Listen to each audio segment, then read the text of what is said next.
Okay, guys. We are live. We are live. We are live. Hey, guys. It's Old Man G here back again. Not from the studio, actually.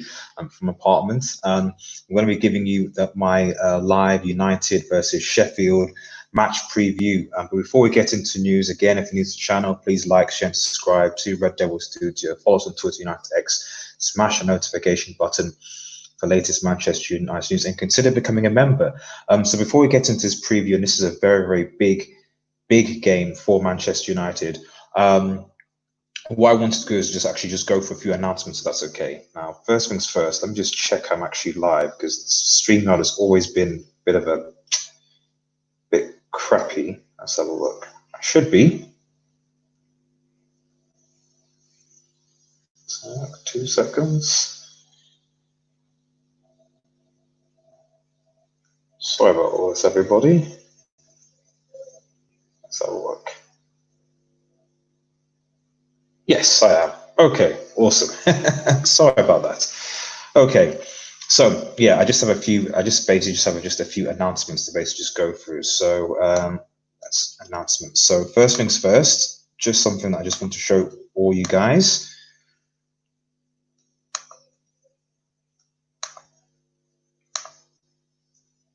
Right. Here we are. Okay, so basically the first announcement is channel memberships. Now, for those obviously who know who are around, reasons for the memberships to the channel, just as a means for you to support the channel as it continues to grow and to help me regarding making more content, specifically tailored content for you guys. So I'm just going to play this. In fact, actually, let me just stop this for 2 seconds.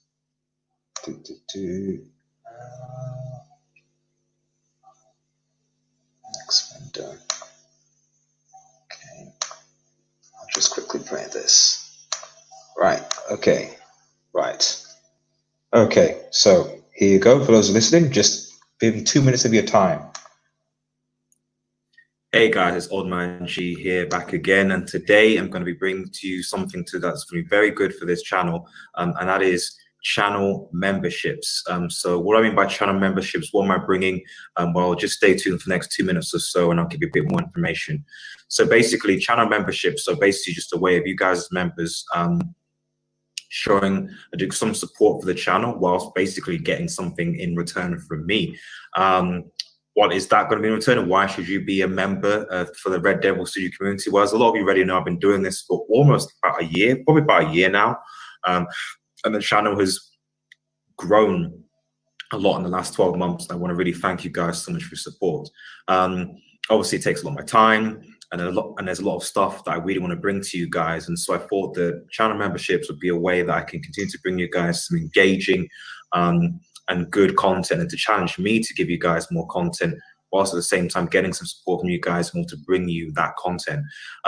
So basically, what's going to happen is they're going to be I'm still going to give the regular content for those who aren't, so don't worry about that. Post-match transfers, match previews, the podcast, all the rest of it.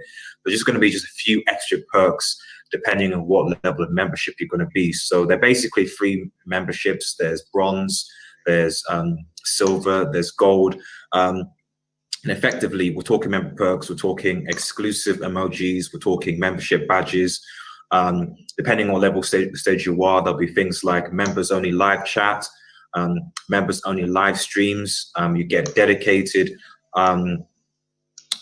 community posts on top of that. Like depending on what level you are, again, you'll be getting you can request your own videos for me to do, for example, for the channel. Whether that's versus or what have you. And that's just the tip of the iceberg in terms of the stuff that I want to sort of bring. There's a lot more stuff, and by all means, if you guys have suggestions, let me know, because I want to give you guys as much content as I can, and certainly reward you guys for being, a loyal followers of the channel. So in summary, basically, channel memberships are coming. More information will be coming in the next couple of weeks. Please, if you want to show your support for the channel, help Old Man G out to make this channel and to continue to grow and make it go from strength to strength, then please consider becoming a member of Red Devil Studio fan community. Take care, guys. Awesome. Thank you for staying back and watching that. I appreciate that, everybody. So just plow through these announcements. So the second thing actually is this. Actually, we're almost at 2K subs. We're almost at 2K subs, and if you just have a look at this, There you go. See, 1.95k subscribers, if you can see it. And in fact, max, yeah, 1.95k subs here. We're just under 50 subscribers from 2k, which is, I mean, an absolutely massive achievement considering how long I've been doing this thing. So really, really appreciate everyone's support there. And to help me get to there, just make sure that you just keep liking the vids, commenting, sharing, and subscribing, just encouraging people to join the channel. We don't just cover Manchester United news, we do all things football as well, because we're just, out there, we're a football channel as well. So help us reach that 2k landmark. That'd be greatly appreciated. And I will have a lot of things planned when we reach that, competitions, various different sorts of prizes and things. So it'd be great. So road to 2k, continue to support this channel. Right, so that's the second announcement. Okay, now third announcement before we get into the actual preview, press conference, etc., because a lot is fan cams.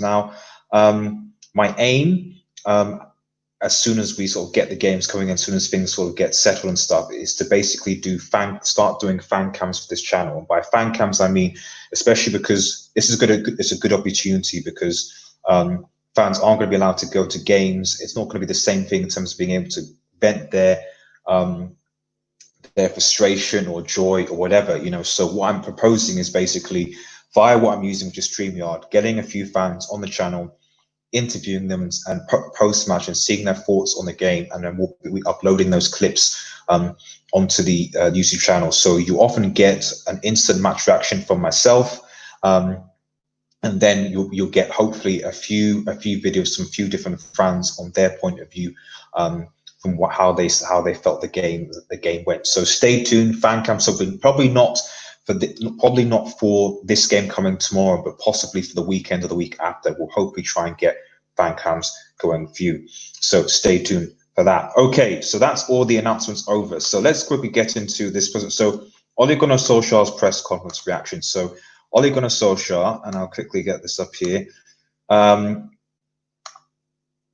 So Ole Gunnar Solskjaer had a press conference, obviously coming up to the Sheffield United game, and I'm just going to just go through it before we get into what I think the starting lineup will be, etc., etc. So okay, yeah. So basically, Solskjaer's here. Okay, so Solskjaer. So the first thing I think from this press conference action, which was about quite a while back, was, as you can see, the word on Solskjaer and McTominay's new deal. So for those who aren't aware, Scott McTominay has basically signed a new deal which says they'll be part of the club till 2025, so it's 5 more years. Now, make of that what you will, but that is the case. It says he's been a part of the club for so long, Scott, and of course, we're delighted he sees his future here, immediate and long term. It's 5 years, 20 reply, plus an option, and Scott has been developing so much over the last years. I watched him before I came in, and I was excited to come in and work. He's humble, hard work, he's got a Manchester United DNA, and that's fair enough. So, obviously, Solskjaer pleased that Scott McTominay is part of this. Is going to be part of this Manchester United future. And let's be fair, Scott McTominay is a solid player for Manchester United. I certainly don't think that we should sell him or anything. My issue is just that I just don't think you can play him and Fred together as a double pivot. Stop doing that. Solskjaer and Dean Henderson loanees. Okay, so obviously there's been a lot of hype around Dean Henderson because of what he's done for Sheffield United and the effect that that's going to have. I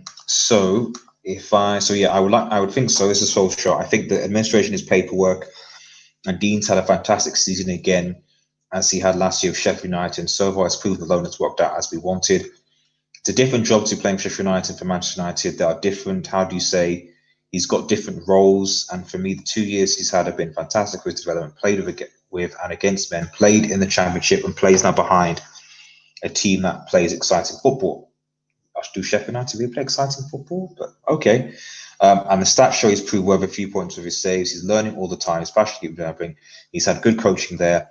And for me, and this is the key, one day he'll be England's #1 and United's #1, and he needs to keep developing. So it's clear that from Solskjaer's point of view that he seems to have Dean Henderson as the potential future #1 for Manchester United. You know, that is his plan.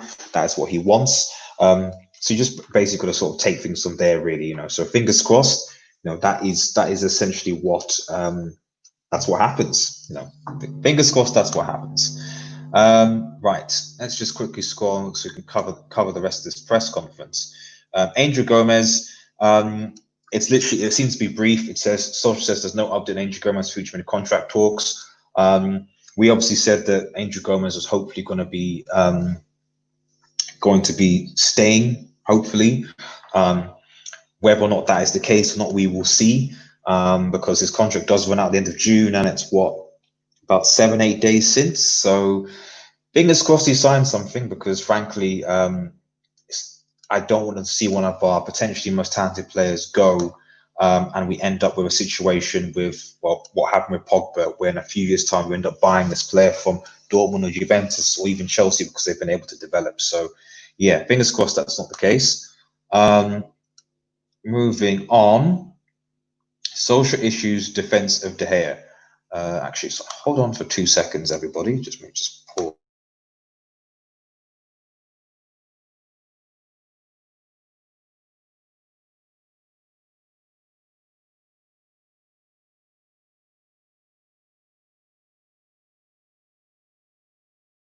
Sorry about that. Okay, I'm back. So I feel I'm having technical issues and stuff. So I apologize for that. Anyway, moving on. Okay, so social defense gear. So as people are aware, David De Gea made a bit of a mistake.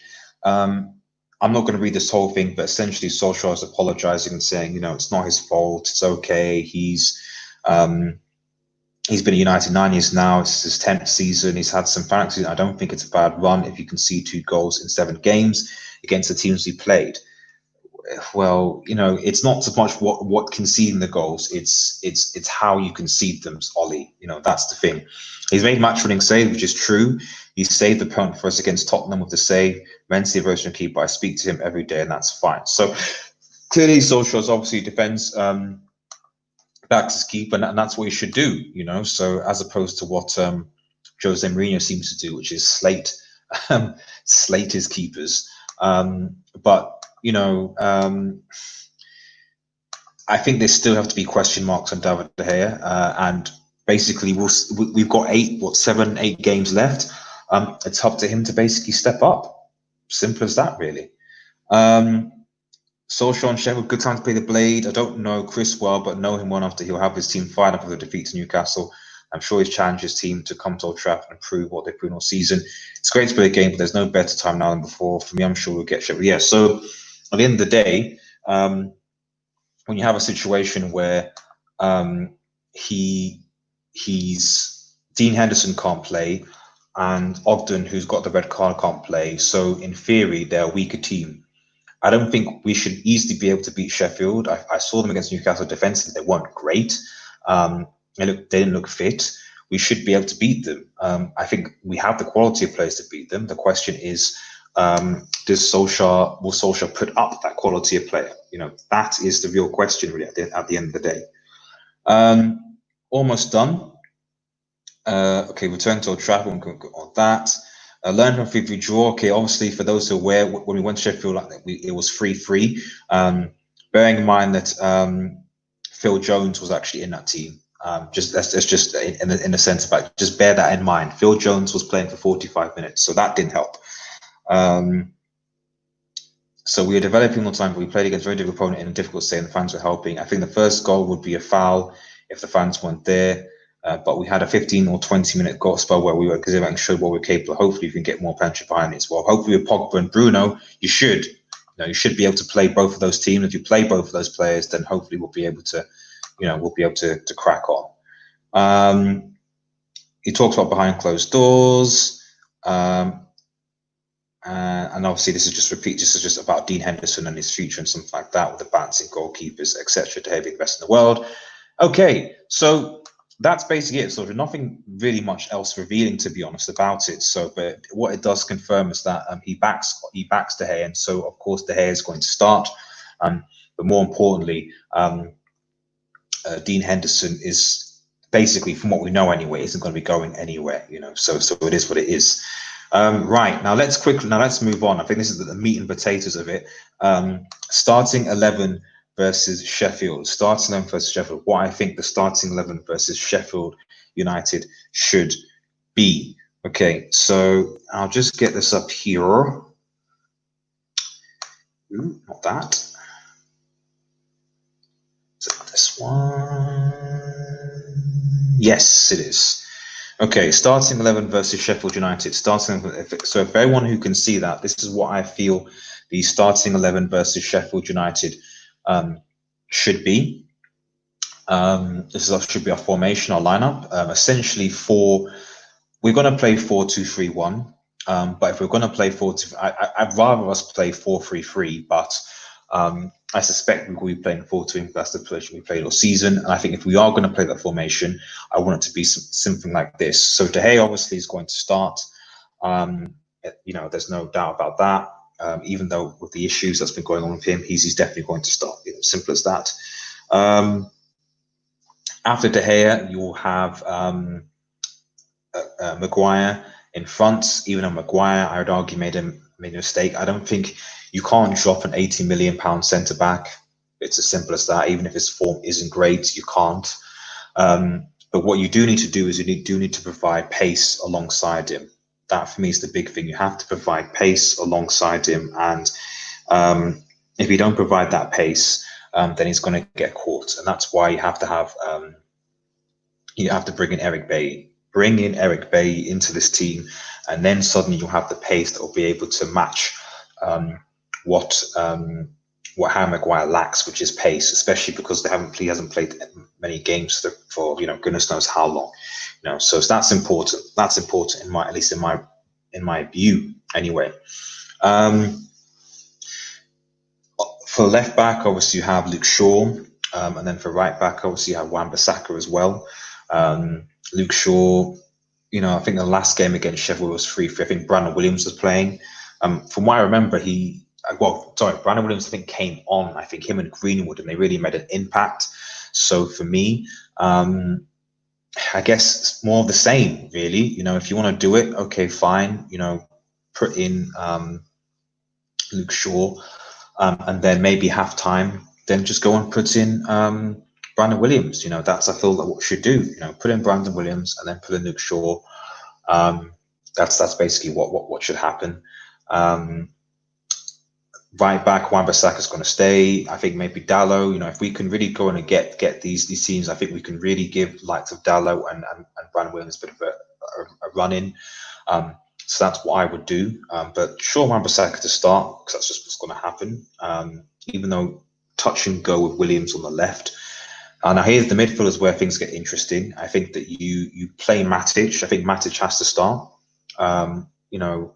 McTominay or I don't think you can play Fred where Matic is going to play. I think you need just Matic to just you need him to just sit, but also you need him to just make a good pass. To be honest, you need someone like Matic here to be able to pass the ball out and deliver. That's what you need Matic to do, really. So for me, that's basically what I would do with Matic. Have him play him, have him holding, and then taking up that role. Now, the reason why I'm playing 4-4 is because Solskjaer plays. So I suspect if he's going to do that, if he does that, please don't play. Well, you could probably potentially play Fred in this position. You could play Matic, Fred, and Pogba. And Matic, Fred, and Fernandes or Pogba. That's worked. But for me, Pogba, you play Pogba. He's a deep line playmaker who can be box to box as well. He can help with Matic coming back, but he can also come forward and get the attack. So Pogba plays in this double pivot sort of role, being the deep line and playmaker to create and pass and just cause mayhem. He has to start. He has to start, Ollie. Then the front four makers, well, there's a crew of the front four. So obviously Bruno Fernandes plays in what is the in-core number 10 position, or the attacking midfielder position. That for me is where Bruno plays. But then this is where things get interesting, because, well, Mata on the right. Now the thing with Mata is that even though Mata doesn't have the pace that Greenwood has, and I would certainly sub in Greenwood, but from this side, the Wan-Bissaka's there. Mata has the touch. Mata has the creativity. Mata has the elegance, and we need creative players in this team. And I feel that with Pogba and Fernandes and Mata in this team, I remember seeing it, or was it, maybe it was with Fernandes? I can't remember, but I just remember, like, just seeing the intricate 1-2 things. That's what we need, to break down the Sheffield United side. So I think Mata goes on the right, Rashford also on the left. Looks a bit sluggish, but I suspect that he will improve and get fitter. His decision making needs to improve. Then Martial as number 9 for the pace to go in behind. But at the same time, I'm in two minds about Martial, because even though I like Martial as a player, I don't think him or Rashford are particularly physical. And those Sheffield United defenders are quite physical and quite built. So I think if Ollie's reasonable, I think possibly maybe 70 minutes, maybe even 65 if Martial's struggling, he brings on a Gallo to just give that sort of physical strength to push defenders back. That's my lineup. That's where I would start, and obviously have your bench players as well. Whether Ollie will do that or not remains to be seen. Okay, I know that image blocks my face. It's not really ideal, is it? So I'll try and see if we can sort that out. So last, before we wrap up this segment, score predictions. What do I think my score prediction is going to be? Well, I would say my score prediction is probably going to be